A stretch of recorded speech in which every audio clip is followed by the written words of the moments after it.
बिस्मिल्लाहिर्रहमानिर्रहीम। अस्सलाम वालेकुम व्यूअर्स, उम्मीद है आप सब खैरियत से होंगे। मैं हूं आपकी होस्ट मुक़द्दस शिफ़क़त और आज हम करने जा रहे हैं एपिसोड 12 की रीडिंग, जो कि 11th के बाद आज दो एपिसोड देने का सवाल था। Welcome back to the channel.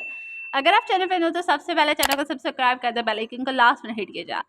Novel name कल्बे-ज़र S कलम उर्दू नावल्स आर्चिव, और इस नावल की एपिसोड के एंड पे मैं आप लोगों के कमेंट्स रीड करूँगी और थैंक्स करूँगी उन सबको जिन लोगों ने कमेंट्स किए और कमेंट्स में क्या क्या बोला। ओके, और उससे पहले मैं आप लोगों से ये फिर कहना चाहूँगी कि अगर आपको एपिसोड पसंद है, लाइक कमेंट और शेयर तो ज़रूर बनता है ब्रो। और उसके बाद अगर आप लोगों को कोई फेवरेट कैरेक्टर है, नावल के बारे में आपका कोई आइडिया है, कोई थीम, कोई कुछ भी आप कमेंट करना चाहते हो तो लास्ट में क्या करो, अपनी राय दिया करो, क्योंकि आप लोगों की राय मेरे लिए बहुत ज़्यादा मैटर करती है, हमारे चैनल के लिए बहुत ज़्यादा मैटर करती है कि आप लोगों को कौन सा कंटेंट पसंद आ रहा है, कौन सी चीज़ आपको ज़्यादा अट्रैक्ट कर रही है। मैटर तो करता है ना। ओके, शुरू करते हैं आज के एपिसोड को बिना देरी करिए कि इससे पहले आप लोग मेरा साड़ी फाड़ दो। नावल शुरू करते हैं आज की एपिसोड को। हनी रोते हुए इसके सीने से मुंह निकालते गुस्से से चीखी थी। अच्छा हनी, सॉरी ना, आई प्रॉमिस दोबारा ऐसी बात कभी नहीं करूँगा। बिलाज ने कानों को हाथ लगाते सो सॉरी किया था। वादा रहा? पिंकी वाला। हानिया ने इसके सामने आपने हाथ लहराया था। हाथ लहराया तो पूछा, ये पिंकी वाला कौन सा होता है? बिलाज का मुंह हानिया के बात पर खुला था। ये बस होता है ना, वादा करे आप पिंकी वाला। अच्छा भाई, वादा रहा पिंकी वाला। बिलाज ने हंसते हुए इसके हाथ से हाथ मिलाया तो हानिया भी मुस्कुरा दी। क्या हाल कर लिया अपनी आंखों का रोंदू लड़की, जरा जो कुछ कह दो डैम बहाना शुरू हो जाती है। बिलाज ने प्यार से कहते अपनी हथेली से हानि के गालों पर बहती नमी साफ की थी तो वो फिर भरपूर मुस्कुरा दी थी। रात को कॉल ना किया करे, दिन को बेशक कर लिया करे, मगर रात को मुझे सोना होता है और मुझसे जागा नहीं जाता। हनी ने एक नज़र बिलाज को देखते कहा तो वो मुस्कुराता इसके कान के करीब झुका था। हनी डार्लिंग, जल्दी की प्रैक्टिस कर ले, जागने की प्रैक्टिस करें, क्योंकि कुछ ही मंथ्स महीनों में आपको रात भर जागना है। मैं सोने तो नहीं दूंगा, पिंकी वादा। बिलाज ने शरारती सा मुस्कुराते हानिया के कान में सरगोशी की थी।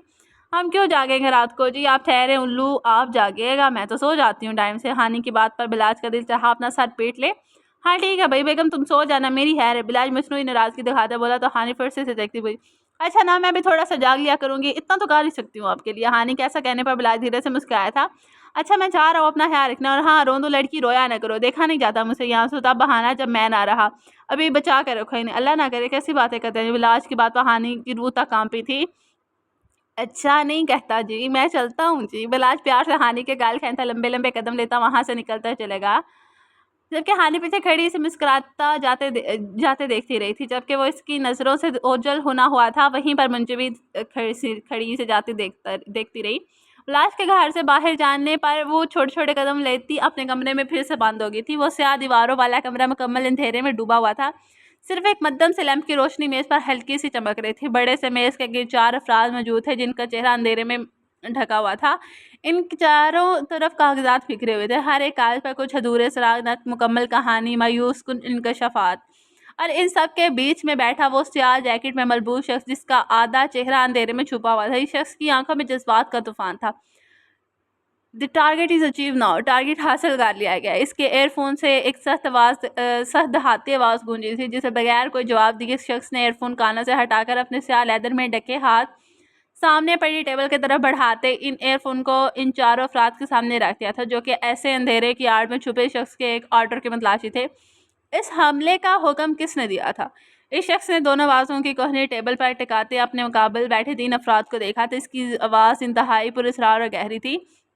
सामने बैठे अफराद में से एक ने पूरे इत्मीनान लहजे में कहा था, मैंने कहा था फायर उमर अहमद पे होंगे, ना कि किसी और पर। इस शख्स ने नहायत सपाट लहजे में कहा था। इसकी आवाज़ में ऐसा सदपन था कि सामने बैठे वो तीनों नफूस की रीढ़ की हड्डी में सुनसनाहट हुई थी। ये नाकाबिले बर्दाश्त गलती है, मुझे ऐसी हमाकत की उम्मीद हरगिज़ नहीं थी। सारा प्लान तुम लोगों ने तबाह कर दिया। एक सिचुएशन संभालने को कहा था, वो भी नहीं संभाल सके।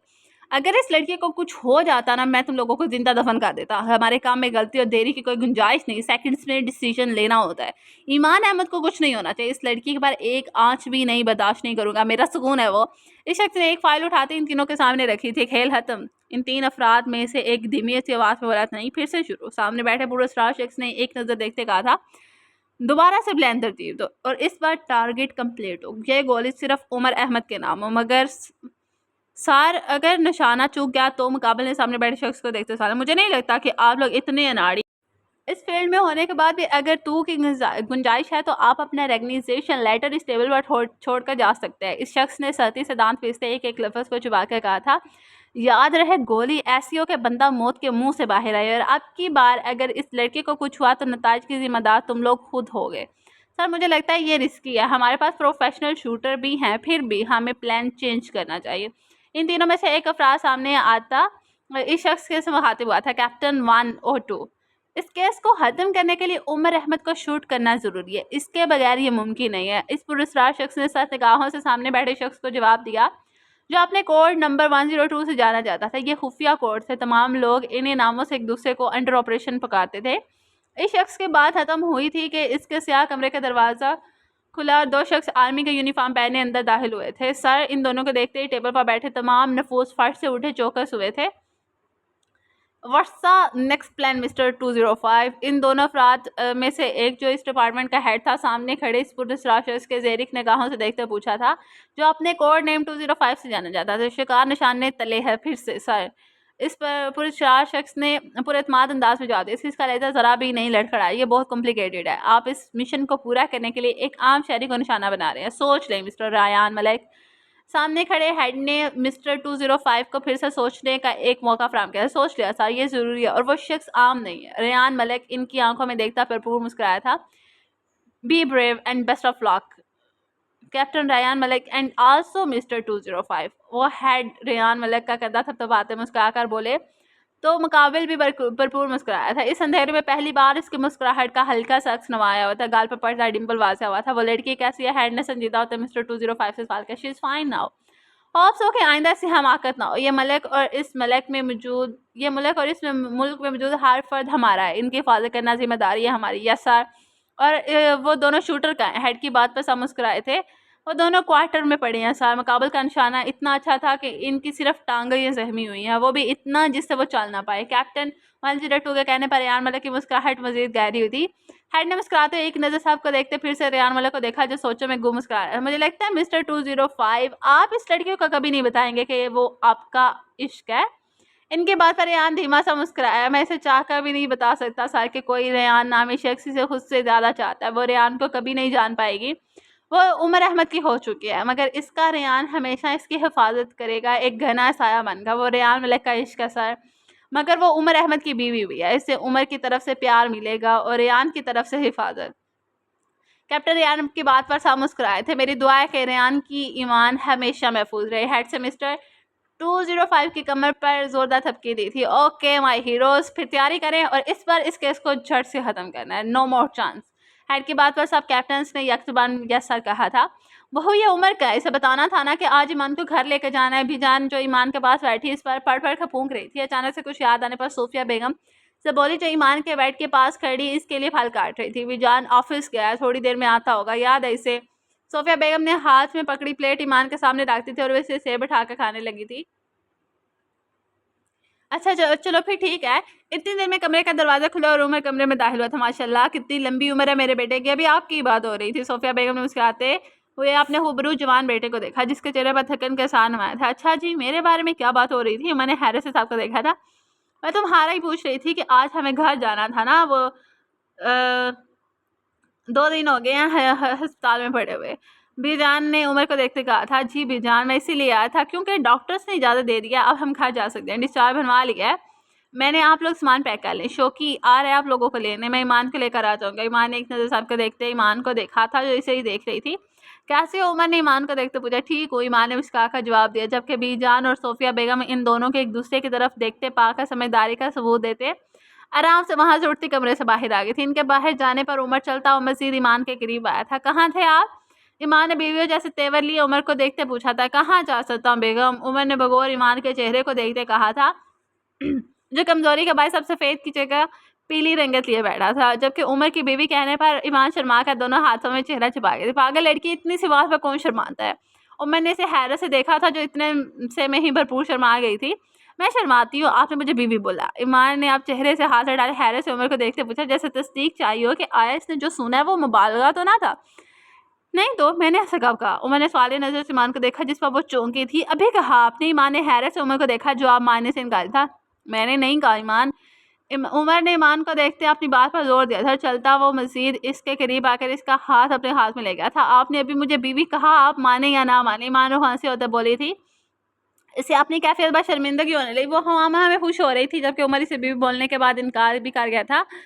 मैंने बीवी नहीं बेगम कहा है। बेगम, उमर ने अपने अल्फाज को दोहराते से फिर से बेगम कहकर इसकी शर्मिंदगी मिटानी चाहिए। वो इसे सिर्फ तंग कर रहा था। तो बीवी और बेगम एक ही बात है। ईमान ने हफत मटाते कहा, जी नहीं बेगम, आपको लफ्ज़ों की पहचान नहीं है क्या? बेगम और बीवी लिखने में अलग अलग होते हैं।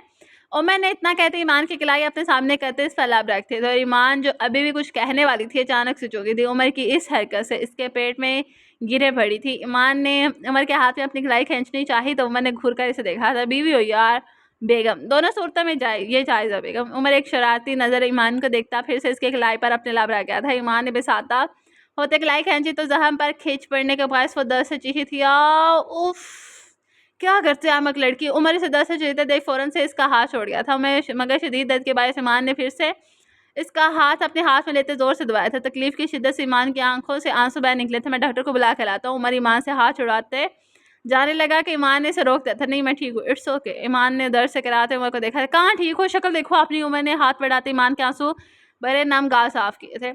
ईमान इसे अपनी इस कदर केयर करता देख मुस्कुराई थी। यकीन नहीं आ रहा था कि उमर सच में इसे मिल चुका था।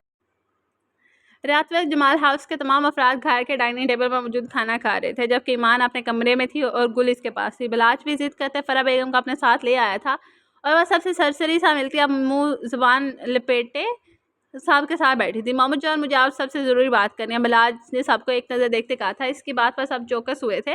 हाँ बेटा बोलो, क्या कहना है? कमाल साहब ने बिलाज को देखते हैं। मामू जान, बात ऐसी है कि शायद आप सबको गुस्सा आए, मगर मुझे जो ठीक लगा मैंने किया। बिलाज अटक अटक का बात का सार पैर निकालने की कोशिश कर रहा था, जबकि सब घर वाले सवालिया नज़रों से देख रहे थे। मामू जान, उमर की शादी वाले दिन इस शाल वाला जो भी किस्सा था मैं इसमें मुलव्वस था। मैं जानता था वो सब पहले ही। बिलाज ने बात को मुख्तसर करते सबको वजाहत दी। लो जी कर लो गाल, मुझे तो अब ये हमारा घर कम वैरायटी शो ज़्यादा लगता है। मोमिन ने बिलाज की बात सुनते मुँह में मनमनाते अपने बराबर बैठे लकी को कहा, जो बड़ी लगन से अपने चश्मे नाक से ऊपर चढ़ा रहा था। बिलाज की बात सुन रहा था।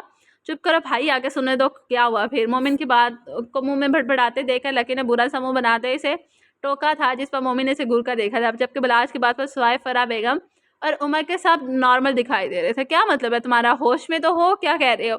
फरा बेगम ने बिलाज को तेज नज़रों से देखते कहा था। मामा मुझे पता है इस सब के बारे में, वो पहले से किसी से शादी कर चुकी थी, उमर से कैसे कर सकती थी, मगर मुझे इसको सबक सिखाना था, इसीलिए मैंने इसे खामोश रहने को कहा था। और वो रिपोर्ट प्रेगनेंसी वाली झूठी थी, ऐसा कुछ भी नहीं था, बस उन्होंने शादी की थी सिर्फ। बिलाज रवानी से बोले जा रहा था, जबकि उमर और फरा बेगम होंकों की तरह मुंह खोले से देख रहे थे, और बाकी सब घर वाले अपनी मुस्कुराहट होंतों तले दबा रहे थे। भाई बात दरअसल ये है कि उमर और फरा के अलावा सबको इस बड़ों की इस बात की खबर थी। बीजान आराम से रुमाल से मुँह साफ करते नया था बम फोड़ा था, जिस पर सब हंसने लगे थे। बाबा इट्स नॉट फनी, उमर ने अपने बाप को हंसते देख टोका था। बेटा जी सब फनी है, तुम फूफा भतीजा बेवकूफ़ बन गए हो। कमाल साहब ने उमर के कंधे पर थपकी देते कहा। जोड़ी रंगत लिए सबको देख रहा था। बहुत गलत बात है, आप सब लोग ही मिल गए, ये अच्छा नहीं किया आप लोगों ने। फरा बेगम सबको एक नज़र देखती रोहानसी होते बोली, मामा प्लीज़ भूल जाए ना सब कुछ। इशाल बहुत खुश है जूनी के साथ, उमर का नसीब ईमान के साथ ही लिखा था। आप ही अपने बच्चों की खुशी को हम जाने। बिलाज ने अपनी माँ को इल्तिजा पर नज़रों से देखते समझाया था। ठीक है भाई, जो भी है, अब क्या ही कहूँ मैं। फरा बेगम भी बुरा समूह बनाती सबको देखकर मुस्कुरा दी थी, तो इन्हें मुस्कुराता देखकर सब मुस्कुराने लगे थे। माहौल एक बार फिर से खुशगवार हो चुका था। तुम्हें तो कोई पछतावा नहीं ना या शिकवा? कमाल साहब ने उमर को देखते देखते कहा था। नहीं बिल्कुल भी नहीं, जो हुआ ठीक था। उमर के संजीदा अंदाज में कहने पर सब हंस दिए थे। अच्छा जी, इसी खुशगवार मौके पर मेरे पास आपके लिए एक न्यूज़ है। कमाल साहब ने सबको अपनी जानिब मुतवज्जा किया था, तो सब इन्हें देखने लगे। सबकी नज़रों में सवालिया हैरानी थी। भाई हम सब कपल ट्रिप पर जा रहे हैं। कमाल साहब की बात पर सब बच्चों ने होटिंग की थी, जिस पर उमर ने इन्हें सख्त नज़रों से देखा तो सुन खामोश हो गई थी। अपनी खुशी में वो ये तो सब तो भूल ही गई थी, मिस्टर खरूस अपनी वही मौजूद थे, तो कैसी खुशी फिर? मगर बाबा जो सिंगल है इनका क्या? मोमिन ने मुंह खोले कमाल साहब को देखा, तो जिस पर वो भरपूर मुस्कुराए थे। भाई तुम सिंगल कहाँ हो, ये मिंगल है ना तुम्हारे साथ। कमाल साहब ने हाथ से इशारा किया, तो मोमिन ने इनके इशारे की जानिब नजर दौड़ाई, तो लकी मुस्कुरा कर मोमिन को देख रहा था। अस्तगफार यार बाबा, ऐसा मजाक कौन करता है? मोमिन के बात पर सब हंसे थे, स्वाय उमर के किसी मजाक से कोई लेना देना नहीं था। उल्टा से इस शोर से चिढ़ हो रही थी। अच्छा भाई, संजीदा बात ये है कि हम सब जा रहे हैं सिवाय उमर और ईमान के, ये घर पर रहेंगे ईमान के साथ। इसकी बात पर उमर ने चौंक कर कमाल साहब को देखा, लेकिन बाबा मैं और वो कैसे अकेले, अभी तो वो ठीक भी नहीं हुई। उमर ने इन्हें परेशानी से देखा था, तो ये तुम्हारा मसला है, हम अपना ट्रिप खराब नहीं करेंगे। क्यों भाई बच्चों? कमाल साहब ने मुस्का कर सबको देखा तो सारे चहक उड़े थे। हाँ हाँ, और एक और बात, गुल और शौकी भी जा रहे हैं, तो घर में सिर्फ गार्ड होंगे, आगे तुम हिसाब लगा लो। सोफिया बेगम के नए इंकशाफ पर उमर की आंखें हैरत से फैली थी। बाबा प्लीज़ ना, क्या कर रहे हैं आप लोग? आप जानते हैं मैं इसे कैसे संभालूंगा, मुझे ऑफिस का बहुत काम होता है। उमर ने मिन्नत करनी चाहिए, मगर सब जने जैसे कानों में रूई डाल रखी हो, इनको इग्नोर करता देख उमर ने सती से जबड़े भींजे थे। अब इसके पास कोई हाल भी तो नहीं था ना सवाए खामोशी के। लेकिन माऊ जान, हम लोग जा कब रहे हैं? विलास नहाने को देखते कमाल साहब से कहा था, कल इंशाल्लाह रात को सब सामान पैक कर लो अपना। कमाल साहब की बात पर सब खुश हो गए थे। ये बेजान और सोफिया बेगम की प्लानिंग थी। सब बड़े बुजुर्ग मिलकर ईमान और उमर को टाइम दे रहे थे ताकि वो एक दूसरे के साथ ज़्यादा वक्त गुजार सकें। मकसद उमर को मसरूफियत से निकालकर ईमान की जानिब तवज्जो करना था, और इस सब के लिए इससे बेहतर मौका नहीं था। जाएंगे कहाँ बाबा? इस लिहाज से पैकिंग करूंगी ना मैं। हानि ने कमाल साहब को देखते पूछा तो मुस्कुरा दिए। भाई ये तो सरप्राइज है, मगर इतना बता दो इंटरनेशनल ट्रिप है और सब बुक है। ओह वाह, तो क्या हम मुल्क से बाहर जा रहे हैं? हफ्सा ने बड़ा सा मुंह खोलते हैरे से कहा था। मुंह बंद कर लें बेटा, वरना आपकी शक्ल से ऐसा लग रहा है आप घर पे रखने के भी काबिल नहीं है। मोमिन ने हफ्सा की ज़रूरत से ज़्यादा खुला मुंह देखकर कहा, तो सब इसकी बात पर हंसने लगे थे, और सबसे ज़्यादा हंसी अहमद को आई थी। आहर को बहन की बेइज्जती और भाई होश ना हुआ, ऐसा कैसे हो जाता है? चाचू एक साथ कहूँ मैं, आपकी शक्ल ऐसी है कि लगता है आप गलती से इस घर में आ गए। आपको सर्कस शो में होना चाहिए था। अफसा ने मोमिन को मुंह ना चढ़ाते कहा, लो सर्कस शो में जाने के लिए कौन सा ज़रूरी है? स्पेशल जगह पैदा होना है, वो तो हम इसे वैसे भी जाते हुए जमा करवा सकते हैं। ब्लैक ने हफ्सा की बात की दुरुस्तगी करते इसे आसान रास्ता दिखाया तो सब हंस दिए, और इस बार सबसे ज़्यादा हंसी बेजान को आई थी। हालांकि बात इतनी मज़ाया नहीं थी, मगर मोमिन की दिलाई और बेजान की रूह को सुकून ना मिले, ऐसा कैसे हो सकता है? ओके नाज़रीन, हमारी आज की एपिसोड होती है यहाँ पे एंड। होपफुली आपको ये एपिसोड पसंद आए होंगे, होपफुली आप लोगों ने इसको भी इंजॉय किया होगा। एंड अगर आपको एपिसोड पसंद है, लाइक कमेंट शेयर करना नहीं भूलिएगा। और हाँ, आप वेट करते हैं जी कमेंट्स में आप सबका थैंक्स जिन लोगों ने किया था। अस्मा, बिलाल, आयज़ा, एलिसा, उसके बाद शुएब, और कौन कौन है, एक और कुछ यूज़र आईडीज़ हैं, उनका थैंक्स। आप सबका बहुत बहुत ज़्यादा शुक्रिया जो आप लोग नावल पे कमेंट्स कर रहे हो। एक ताहिरा महमूद है, आपका भी बहुत शुक्रिया। मैविश, आपका भी शुक्रिया। और बहुत सारे हमारे व्यूवर्स हैं जिनका शुक्रिया। आप लोगों ने लाइक्स करते हो, कमेंट्स करते हो, शेयर करते हो, आप लोग नावल की अपडेटिंग को पूछते हो। अहमद हैं आप, उनका शुक्रिया। और कौन है यार, बताया करो ना, और कौन कौन है? और कुछ यानी कि अहमद हैं, और उसके बाद इकरा हैं, और अस्मा है, अरीबा हैं। आप सबका भी बहुत शुक्रिया। आप लोग कमेंट करते हो, आप लोग एपिसोड का वेट करते हो, अपनी राय बताते हो, आप लोगों का बहुत बहुत शुक्रिया। शहरियार हैं, शोएब हैं, और इसके बाद यूज़र आई ज़्यादातर मेल्स की आती है, मगर आई नो इनमें है भी लेडीज़। और कुछ अबीरा खान है, इसके बाद मुबश्शिर हुसैन है, मैं समरीन रिजवी। आप सबका भी बहुत थैंक्स। आप लोग कमेंट करते हो, लाइक करते हो, यार मज़ा आ जाता है। फरानाज, एमन, नूर, आपका भी थैंक्स है बहुत बहुत ज़्यादा। ईहान, नासिर, आपका भी थैंक्स। यार आप लोग कमेंट करते हो ना, तो वो काफ़ी पता चल जाता है। और इस एपिसोड के लास्ट पे तो आप ज़रूर बताइए कि कमेंट करके कि आप लोगों को कौन सा करैक्टर मज़े का लग रहा है, आपको कौन सी किसका यानी कि पार्ट अच्छा लग रहा है, कौन सा आपको करैक्टर अच्छा लग रहा है, किसकी स्टोरी आपको मज़े की लग रही है। और स्टोरी में आके गाइड क्या करो ना, सजेस्ट किया करो कि आपको क्या लगता है कि स्टोरी में नेक्स्ट क्या होगा। तो देखने का मिलता है कि किस किस की राय हमसे मिलती है, या फिर आप लोगों की राय क्या आती है, क्या मैटर करते हो, आप लोग क्या सोचते हो, आपको कैसी लगती है एपिसोड। तो मिलते हैं नेक्स्ट एपिसोड के साथ, तब तक के लिए अपना ख्याल रखिएगा। अगर आप चैनल पर न्यू तो सबसे पहले चैनल को सब्सक्राइब करें, बेल आइकन लास्ट में हिट जाए, क्योंकि नेक्स्ट एपिसोड इससे भी ज़्यादा आउटस्टैंडिंग होने वाली है। और यार अगर एपिसोड नहीं आ रही तो थोड़ा सा वेट कर लिया करें, क्योंकि हम लोग कोशिश करते हैं कि जल्दी से जल्दी एपिसोड दें, मगर फिर आजकल बिजी इतनी है, रूटीन इतनी टफ हो गया कि टाइम मैनेजमेंट थोड़ी सी मुश्किल हो गई है।